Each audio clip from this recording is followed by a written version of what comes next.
하나님 말씀 마태복음 28장 19절 다 같이 읽겠습니다. 그러므로 너희는 가서 모든 족속으로 제자를 삼아 아버지와 아들과 성령의 이름으로 침례를 주고 아멘. 오늘부터 성령론에 관한 말씀입니다. 그동안 한국 교회의 성령 운동은 은사 운동이라고 불릴 만큼 성령의 은사들에 치중하는 경향을 보여왔습니다. 성령 하나님의 이해보다는 주로 방언과 예언, 신유와 같은 초자연적인 은사들을 더 강조했습니다. 그래서 성령 권능 게시판이, 방언판이, 예언파, 입신파, 불세례파 등 자조적인 명칭으로 불리기도 했습니다. 신비체험이라는 이름 하에 말씀보다 체험을 앞세우다 보니 말씀을 초월하고 복음을 혼잡하게 만드는 결과를 초래하고 말았습니다. 성령 하나님에 대한 이해는 삼위일체 관계 속에서 이해되어져야 합니다. 성부 하나님과 성자 예수 그리스도는 오직 성령을 통하여 활동하시고 성령을 통하여 역사하십니다. 그리고 성령을 통해서 예수 그리스도 안에 하나님 아버지께서 계시고 하나님 아버지 안에 예수께서 계시는 한 몸을 이루십니다. 삼위일체는 신약 성경뿐만 아니라 구약 성경에도 나타나 있는데 대표적으로 창세기 1장 26절 우리가 우리의 형상을 따라 그 모양대로 사람을 만들고 라고 말씀하고 있습니다. 그리고 창세기 3장 22절에서 선악을 아는 일에 우리 중 하나같이 되었다라고 말씀하고 있습니다. 여기서 공통적으로 들어가는 우리라고 하는 단어는 복수 형태로 하나님께서 삼위일체이심을 나타내고 있습니다.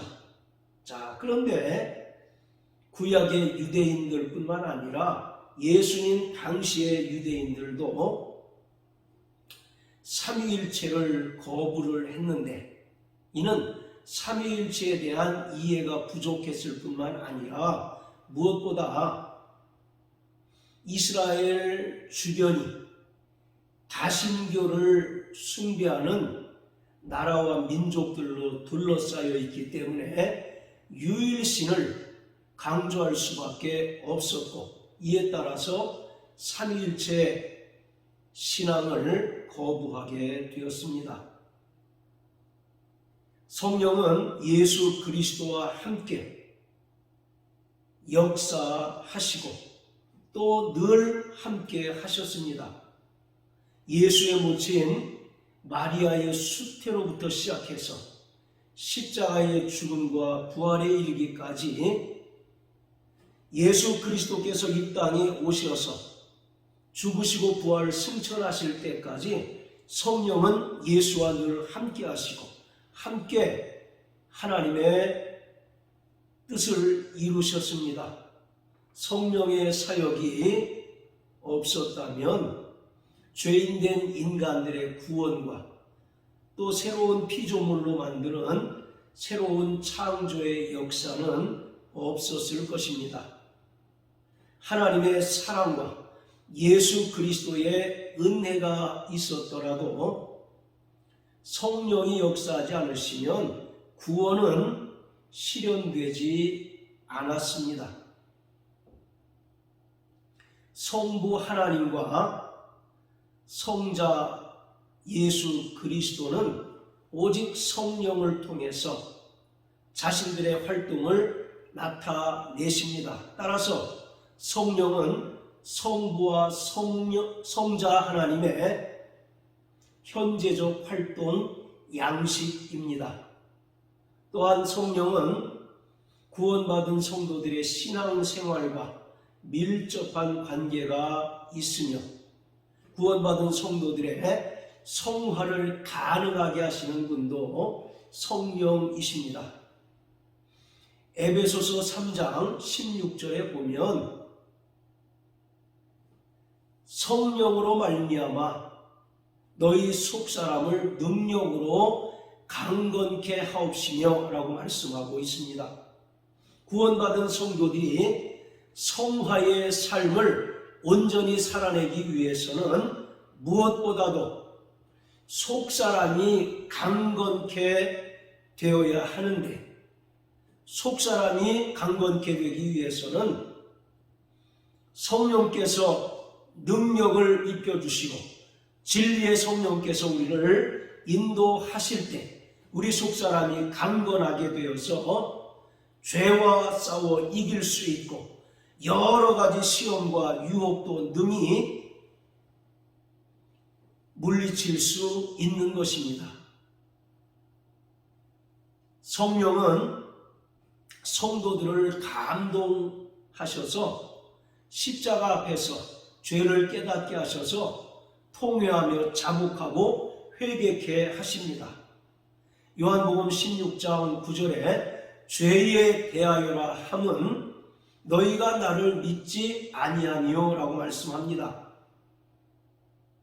구원받은 성도들이 입으로는 주여 주여 하지만 그들의 삶을 볼 때에 전혀 믿음으로 살지 못하고 또 하나님의 뜻대로 살지 못하는 경우들이 많습니다.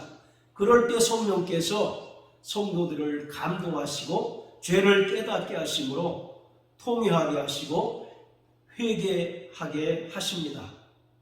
그리고 성령은 로마서 8장 1절 2절의 말씀처럼 죄와 사망의 법으로부터 성도들을 자유케 하셔서 하나님의 자녀로서의 삶을 살아가게 합니다. 뿐만 아니라 로마서 8장 13절 14절의 말씀처럼 몸의 행실을 죽이고 하나님의 영으로 인도함을 받는 하나님의 자녀로 살아갈 수 있도록 인도하시는 분이 또한 성령이십니다. 성령은 하나님의 깊은 것까지라도 통달하심으로써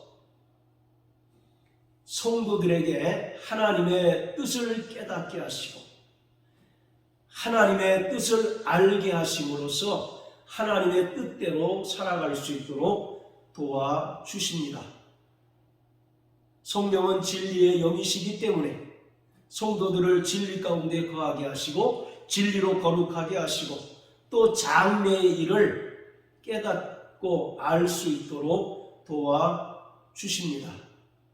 뿐만 아니라 성령은 위로의 영이시기 때문에 이 땅에서 그리스도인으로서 성도로서 살아가는 것이 너무 힘들고 고단함으로 인하여 낙심하고 때로는 좌절할 때가 있지만 성령께서 위로하시고 용기 주시고 끝까지 말씀을 붙잡고 인내하도록 하셔서 온전히 성화의 삶을 살아갈 수 있도록 도와주십니다.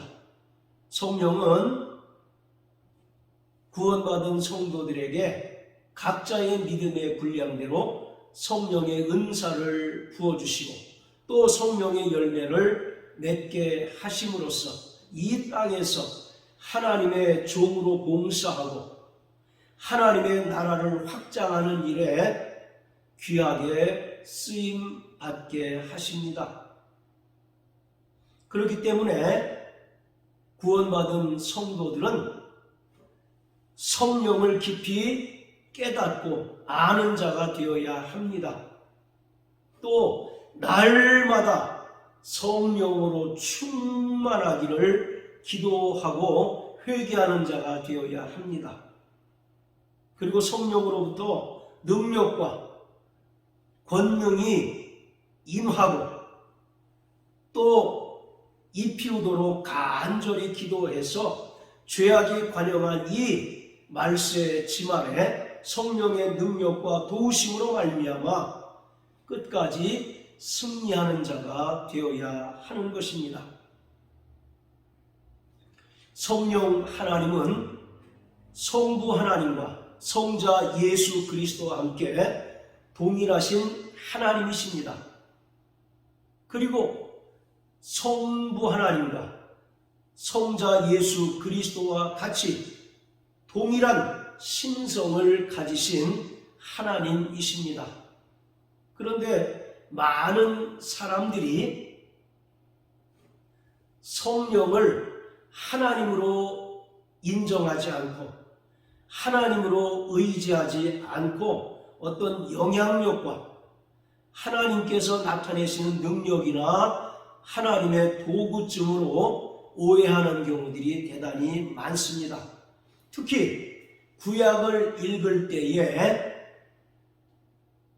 하나님의 영이신 성령을 인격적인 존재로 이해하고 깨닫는 것이 아니라 어떤 비인격적인 힘과 능력으로 이해하거나 하나님께서 창조하신 피조된 영으로 이해하는 경우들이 대단히 많습니다.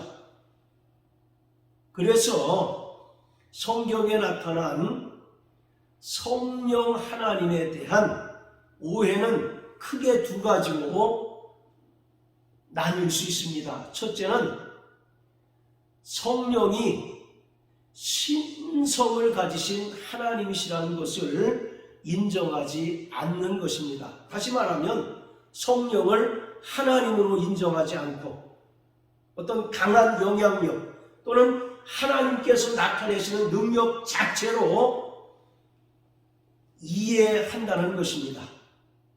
자, 그리고 두 번째는 성령은 분명히 신성을 가지신 하나님으로서 인격의 하나님이심에도 불구하고 성령을 비인격적인 존재로 치부한다는 것입니다. 구약과 신약에 나타난 성령은 히브리어로 루하흐라고 얘기합니다. 그리고 헬라어로는 푸뉴마라고 말하는데 이것은 사람의 눈으로 볼 수는 없지만 움직이는 바람이나 영을 의미합니다.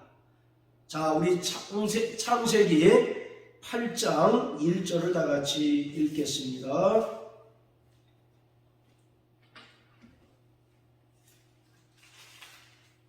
창세기 8장 1절 하나님이 노아와 그와 함께 방주에 있는 모든 들짐승과 육축을 건념하사 바람으로 땅 위에 불게 하심에 물이 감하였고. 자, 여기서 하나님께서 바람으로 땅 위에 불게 하셨다라고 할 때 이 바람이 바로 히브리어로 루하흐, 바로 하나님의 영이신 성령을 가리킵니다. 자, 그리고 요한복음 3장 8절입니다. 바람이 임으로 불매 내가 그 소리를 들어도 어디서 오며 어디로 가는지 알지 못하나니 성령으로 난 사람은 다 이러하니라. 자, 이와 같이 구약의 루하우와 신약의 푸뉴마를 바람 또는 영으로 말하고 있습니다. 이것은 성령이 모든 피조물들을 움직이게 하고 또 생명을 공급하는 근원이시며 모든 피조물들을 통치하시는 분이시라는 것을 알게 하는 것입니다. 성경은 성령이 신성을 가지신 하나님이심을 증언하고 있습니다. 마태복음 28장 19절 오늘 본문 말씀에 예수님께서 제자들에게 부활 승천하시면서 명령하시기를 너희는 모든 족속에게 가서 제자를 삼고 아버지와 아들과 성령의 이름으로 침례를 주라 말씀하십니다. 여기서 아버지와 아들과 성령의 이름으로 침례를 주라고 하는 말씀은 성부 하나님과 성자 예수 그리스도 그리고 성령 하나님께서 동등하신 하나님이라는 것입니다. 뿐만 아니라 성부 하나님과 성자 예수 그리스도와 성령 하나님께서 동일한 신성을 가지신 분이심을 예수 그리스도께서 직접 밝히고 있는 것입니다. 이전에 말씀드렸던 것처럼 성령은 어떤 영향력이나 또는 하나님께서 나타내시는 능력 그 자체가 아니라 성부 성자와 동일한 신성을 가지신 하나님이심을 인정하고 그를 신뢰하고 그를 의존하라고 예수 그리스도께서 말씀하고 있습니다. 자, 그리고 마태복음 3장 16절 다 같이 보시겠습니다.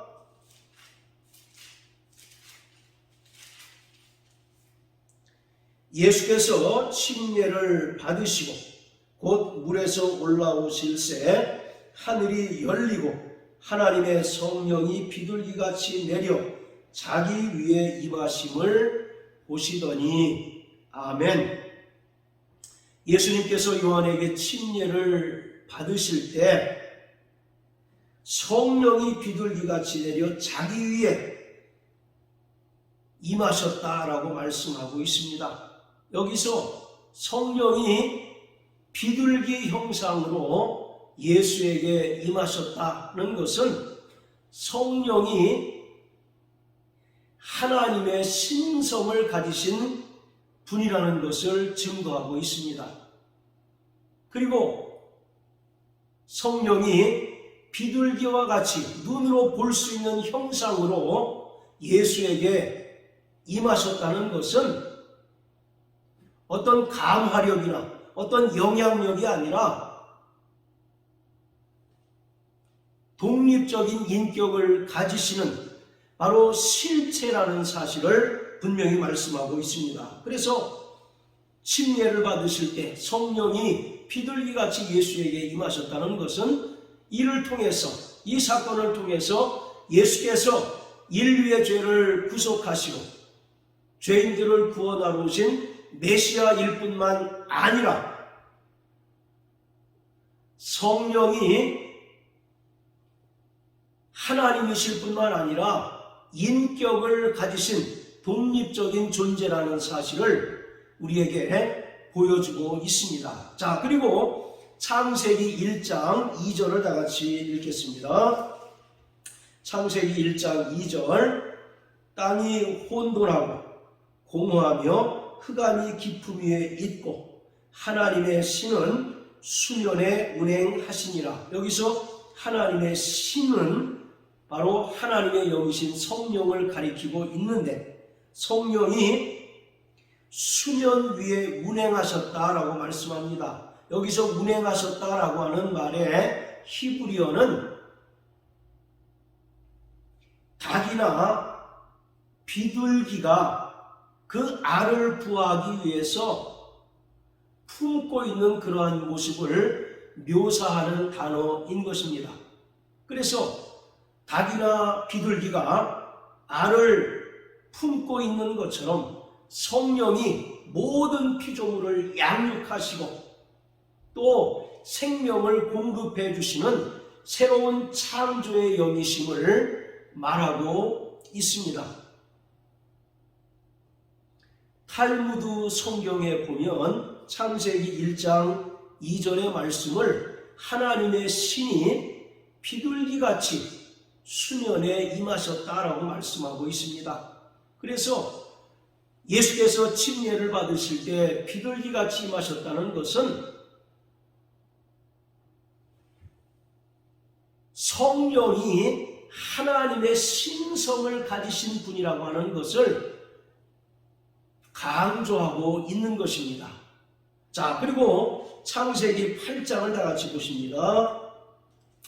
자, 창세기 8장 10절부터 12절까지 다 같이 읽겠습니다. 또 7일을 기다려 다시 비둘기를 방주에서 내어놓음에 저녁때에 비둘기가 그에게로 돌아왔는데 그 입에 감람새 잎사귀가 있는지라 이에 노아가 땅에 물이 감한 줄 알았으며 또 7일을 기다려 비둘기를 내어놓음에 다시는 그에게로 돌아오지 아니하였더라.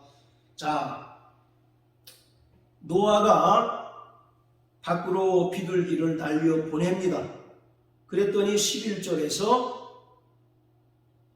비둘기가 노아에게로 돌아왔는데 감람새 잎사귀 하나를 가지고 왔습니다. 그것을 보고 노아는 물이 감하였다라고 생각을 합니다. 그래서 다시 7일 후에 비둘기를 다시 날려보내니까 다시 그에게로 돌아오지 않았다라고 말합니다.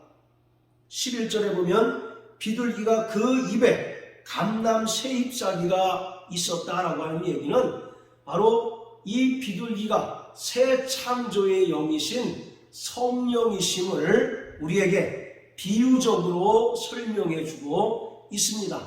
자, 이처럼 구약에서 출애굽기나 또는 레위기에 나오는 제물로서의 비둘기를 제외하고 창세기에 나오는 비둘기, 그리고 마태복음 3장 16절에서 예수님께서 요한에게 침례를 받으실 때 성령이 비둘기와 같이 임하셨다라고 하는 것은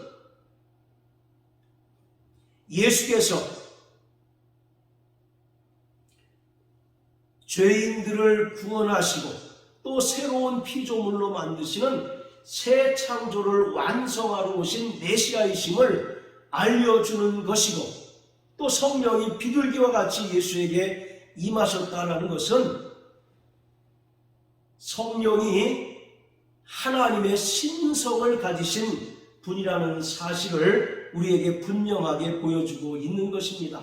따라서 성령은 어떤 인간들이 생각하는 감화력이나 놀라운 하나님의 능력 그 자체가 아니라 성부와 성자 하나님과 동일하신 성령 하나님이십니다. 그에게 하나님의 신성이 또한 충만하다는 것을 우리는 성경을 통해서 분명하게 알 수가 있는 것입니다. 자, 뿐만 아니라 사람들은 성령을 비인격적인 존재쯤으로 생각하지만 성경은 성령 하나님께서 인격을 가지신 하나님이심을 우리에게 분명하게 증언해주고 있습니다. 인격이란 말은 그 안에 지성과 감성과 의지를 가지고 있는 것을 말합니다. 요한복음 14장 16절에 보면 예수님께서 성령을 가리켜 또 다른 보혜사라고 말씀하고 있습니다.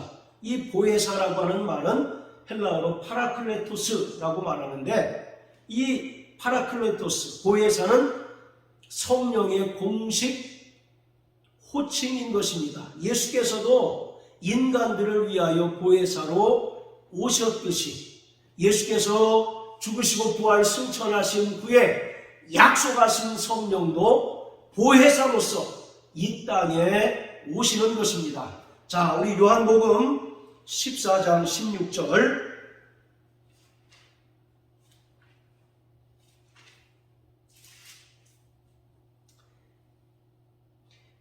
내가 아버지께 구하겠으니 그가 또 다른 보혜사를 너희에게 주사 영원토록 너희와 함께 있게 하시리니. 예수님의 그 고별 설교 가운데 가장 중요한 내용은 예수의 떠나심에 대하여 두려움을 느끼는 제자들에게 예수님께서 약속하시는 것입니다.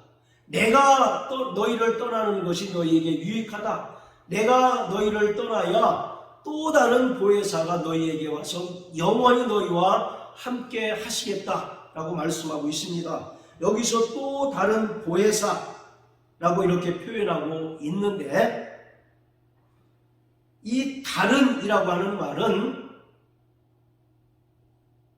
헬라어로 알로스라고 말합니다. 이것은 영어로 어나더라고 표현할 수 있는데 A와 똑같은 또 하나의 A, 그런 뜻입니다. 즉 예수와 또 다른 보혜사이신 성령은 본질적으로 같은 분이라는 것입니다. 그렇지만 성령은 예수와 다른 독립된 인격체다라고 이와 같이 말씀하고 있습니다. 예수 그리스도께서 이 땅에 인격을 가지신 하나님으로 오셨던 것처럼 또 다른 보혜사이신 성령께서도 인격을 가지신 하나님으로서 이 땅에 오신다는 것을 예수님께서 직접 말씀하고 있습니다. 자, 여기 표시해 놓으시고 사도행전 2장 4절을 우리 다 같이 한번 읽어보십니다. 저희가 다 성령의 충만함을 받아 성령이 말하게 하심을 따라 다른 방언으로 말하기를 시작하니라. 여기서 다른 방언이라고 표현하고 있는데 같은 한글이지만 헬라어가 분명하게 다릅니다.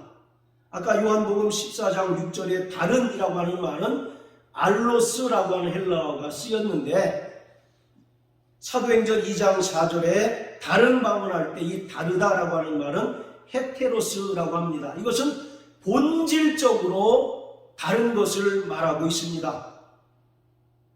즉 다른 방언이라고 하는 것은 인간이 그동안 사용하고 말하던 그러한 언어가 아니라 본질적으로 전혀 다른 언어로 말하는 것을 말하고 있습니다. 자, 그와 같이 다시 요한복음 14장 16절로 돌아와서 예수님께서 성령을 가리켜 또 다른 보혜사라고 말씀하고 있는 것은 근본적으로 예수와 성령은 신성을 가지신 하나님으로서 본질적으로 동일하지만 성령은 예수와 독립된 또 다른 인격체다라고 이렇게 말씀하고 있습니다. 자, 이처럼 이 땅에 또 다른 보혜사로 오시는 성령은 인격을 가지신 하나님이십니다. 할렐루야. 그렇기 때문에 그 성령을, 인격을 가진 성령을 환영하고 모셔드리는 자들에게 성령은 무제한으로 역사하십니다. 반면에 성령을 근심케 하면 내주하시는, 성도 안에 내주하시는 성령은 더 이상 역사하지 않으시고 제한당하실 수밖에 없고 성도들을 도우실 수 없다는 것을 우리가 분명히 알아야 합니다. 자, 이처럼 성령은 인격을 가지신 하나님으로서 지성과 감정과 의지를 가지고 계십니다. 자, 먼저 성령은 지혜와 총명의 신입니다. 고린도전서 2장 10절 11절의 말씀처럼 사람의 영 외에는 사람의 사정을 알지 못하는 것처럼 성령은 하나님의 영으로서 하나님의 깊은 것까지라도 통달하시는 분이십니다. 자, 우리 구약성경 이사야 11장 1절 2절을 다 같이 읽겠습니다.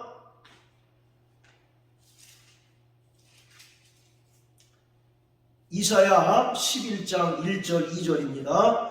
이새의 줄기에서 한 싹이 나며 그 뿌리에서 한 가지가 나서 결실할 것이요 여호와의 신 곧 지혜와 총명의 신이요 모략과 재능의 신이요 지식과 여호와를 경외하는 신이 그 위에 강림하시리니. 자, 1절에서 이새의 줄기에서 한 싹이 나고 그 뿌리에서 한 가지가 나서 결실할 것이다. 이것은 이새의 아들 다윗의 혈통을 통해서 예수 그리스도께서 이 땅에 오실 거라는 것을 말하고 있습니다. 그리고 2절에는 예수 그리스도에게 하나님의 영이신 성령이 그 위에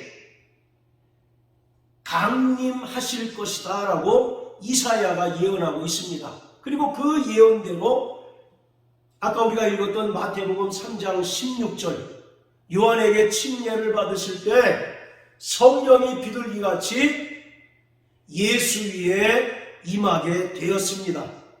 자, 그런데 2절에 보면 여호와의 신 곧 지혜와 총명의 신이요 모략과 재능의 신이요 지식과 여호와를 경외하는 신이 그 위에 임한다. 2절은 성령의 7가지 특성에 대해서 설명합니다. 첫째, 성령은 여호와의 신, 곧 하나님의 영입니다. 그는 지혜의 신이시고 또 총명의 영이시고 모략의 영이시고 재능의 영이시고 지식의 영이시고 여호와를 경외하는 영이시다라고 말씀하고 있습니다. 그래서 우리가 계시록을 보면 7 영이라고 하는 표현이 자주 나옵니다. 자, 우리 여기 표시해 놓으시고 요한계시록 1장 4절을 다 같이 보시겠습니다. 자, 요한계시록 1장 4절 요한은 아시아에 있는 7 교회에 편지하노니 이제도 계시고 전에도 계시고 장차 오실 이와 그 보좌 앞에 7 영과, 여기서 7 영이라고 하는 것은 성령을 가리킵니다. 그런데 왜 성령을 7 영이라고 표시했을까요? 성령이 7분이어서 7 영이라고 이야기한 것이 아니라 성령의 7가지 특성을 설명하고 있습니다. 바로 그 성령의 7가지 특성이 이사야 11장 2절에 나오는 여호와의 신이요 지혜의 총명의 신이요 모략과 재능의 신이요 지식과 여호와를 경외하는 신이다 라고 말씀하고 있습니다. 자, 이처럼 성령은 지혜와 총명의 영이십니다. 할렐루야. 그렇기 때문에 죄로 말미암아 인간의 마음이 어두워서 하나님의 뜻을 깨닫지 못할 때 성령께서 어두워진 인간의 마음을 비추시고 조명하심으로 말미암아 하나님의 뜻을 깨닫게 하시고 하나님의 그 뜻대로 살아가도록 도우시는 영이십니다. 자, 그리고 인격을 가지신 하나님이신 성령은 감정을 가지고 계십니다. 로마서 8장 26절에 보면 성령도 우리 연약함을 아시나니 말할 수 없는 탄식으로 우리를 위하여 친히 간구하신다라고 말씀합니다. 성령은 탄식하실 정도로 감정이 풍부하신 하나님이십니다. 자, 그리고 에베소서 4장 30절 다 같이 읽어봅니다.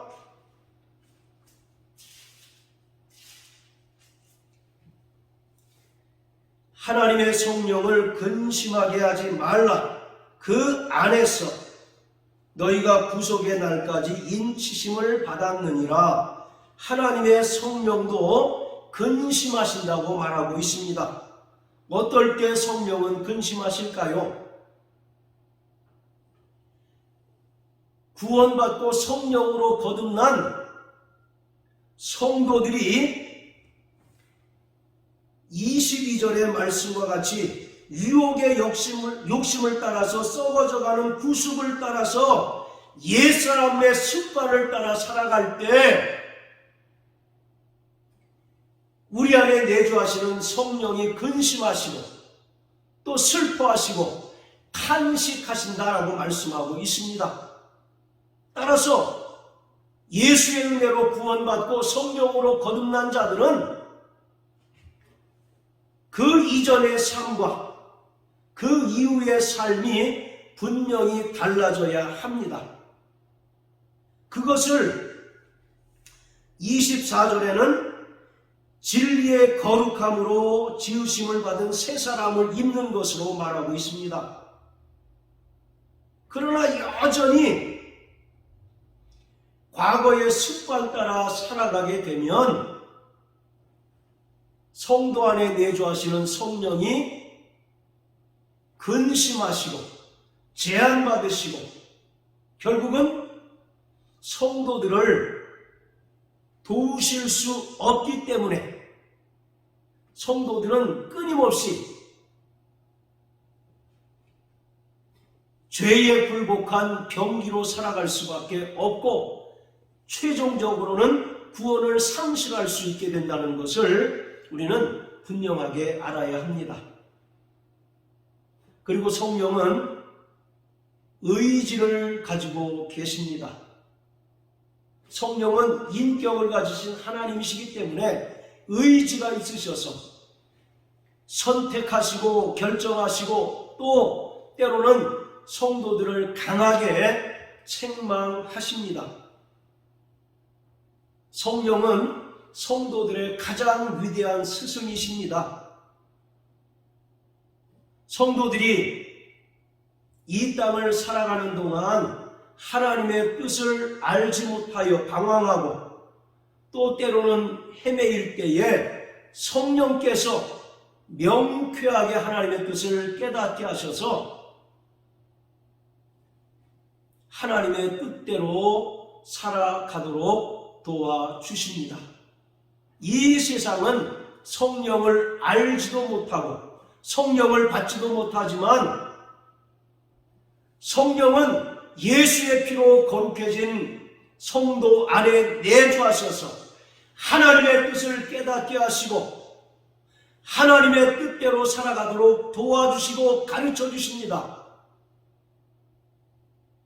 이처럼 성령은 하나님의 신성을 가지신 분일 뿐만 아니라 인격을 가지신 하나님이신 것을 우리는 성경을 통해서 분명하게 알 수가 있습니다. 지금 우리가 살아가고 있는 이 시대는 성령의 시대입니다.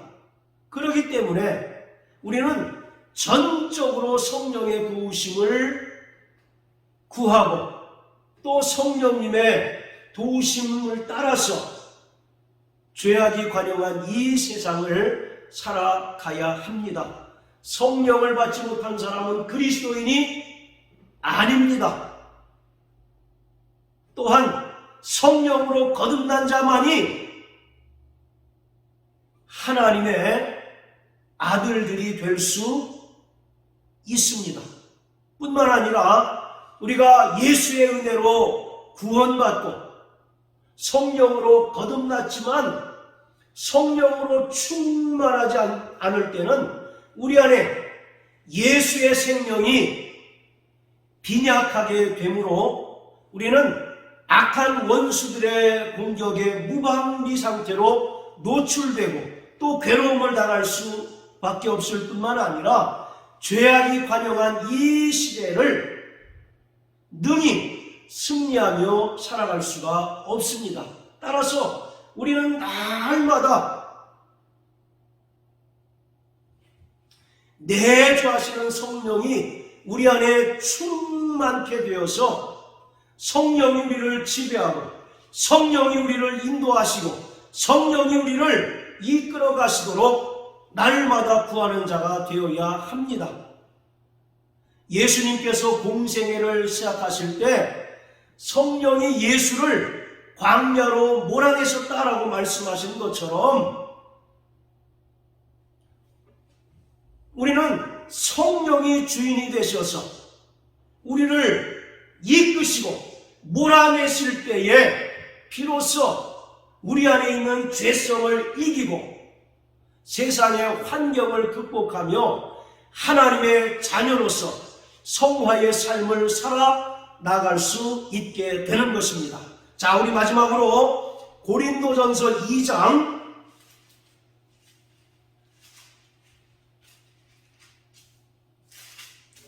14절부터 3장 1절까지 다 같이 읽겠습니다.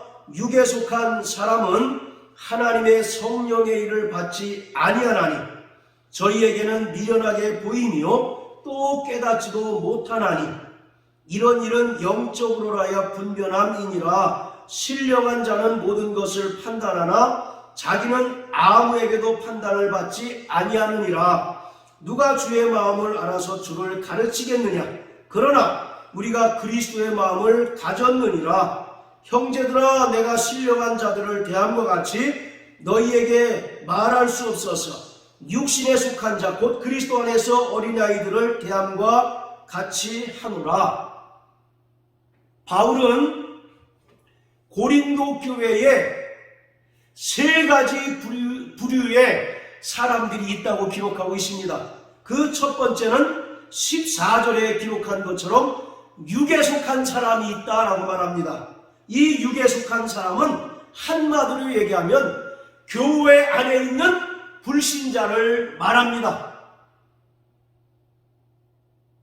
정기적으로 예배에 출석합니다.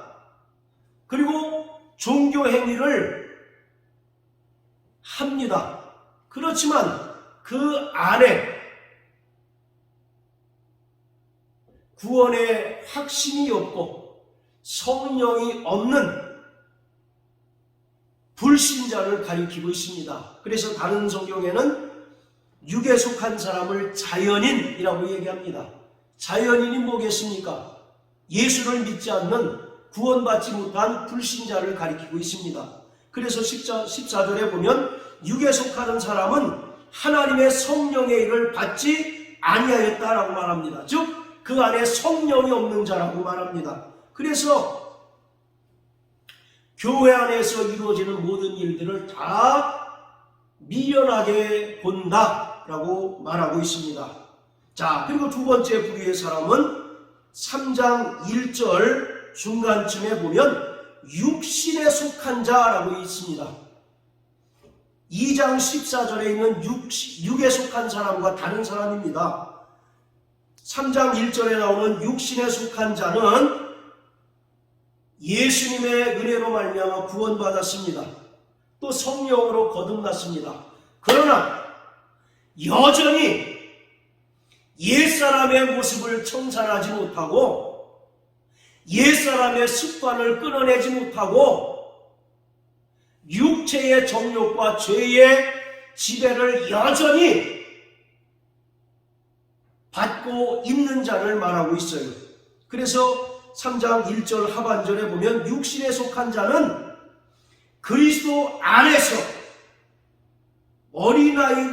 어린아이들을 대함과 같도다. 즉 영적인 미성숙자를 말하고 있습니다.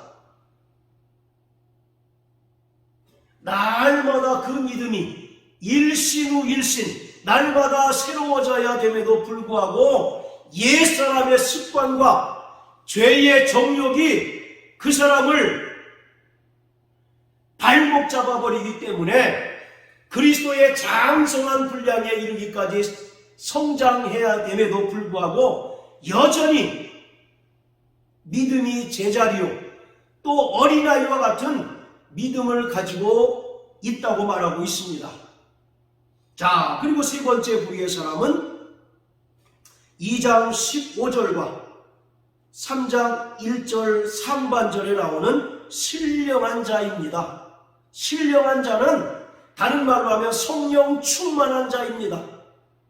성령에 의하여 지배받고 성령에 의하여 인도함을 받아서 이러한 사람은 모든 것을 판단하고 또 주의 마음을 알고 그리스도의 마음을 가진 자들입니다. 그리스도의 마음을 가졌다는 것은 하나님의 뜻을 안다는 것입니다. 2장 10절에 보면 성령은 모든 것 곧 하나님의 깊은 것까지라도 통달하셨다라고 말씀한 것처럼 신령한 자는 성령에 의하여 하나님의 뜻을 알고 하나님의 계획을 아는 자들입니다. 그렇기 때문에 그들 역시도 연약한 육체 때문에